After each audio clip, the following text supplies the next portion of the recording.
Doctor सारा भाई की गर्मजोशी ने पहली ही मुलाकात में मेरा दिल मोह लिया। अगले ही दिन मुझे खबर मिल गई कि मैं चुन लिया गया। मुझे इनकोस्पार में रॉकेट इंजीनियर की हैसियत से शामिल कर लिया गया था। सन 1962 के देरीना हिस्से में कहीं इनकोस्पार ने थुम्बा में इक्वेटोरियल रॉकेट लॉन्चिंग स्टेशन बनाने का फैसला किया। थुम्बा केरला में त्रिवेंद्रम से परे एक दूर दराज के ऊंगते से गांव का नाम है। हिंदुस्तान में यह मॉडर्न रॉकेट बेस्ड रिसर्च की एक दबी सी इब्तदा थी, हल्की सी शुरुआत। उसके फौरन बाद ही मुझे 6 माह के लिए अमेरिका भेज दिया गया, नासा में रॉकेट लॉन्चिंग की ट्रेनिंग के लिए। जाने से पहले मैं थोड़ा सा वक्त निकालकर रामेश्वरम गया। मेरे अब्बा मेरी इस कामयाबी के लिए बहुत खुश हुए और मुझे उसी मस्जिद में ले जाकर शुक्राने की नमाज अदा की।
NASA Langley research centre Virginia में मैंने अपने काम की शुरुआत की।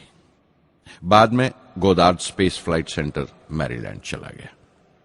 मैं अपना इंप्रेशंस अमेरिकन्स के बारे में बेंजामिन फ्रैंकलिन के इस जुमले से बयान कर सकता हूं, जिन बातों से तकलीफ होती है उनसे तालीम भी मिलती है।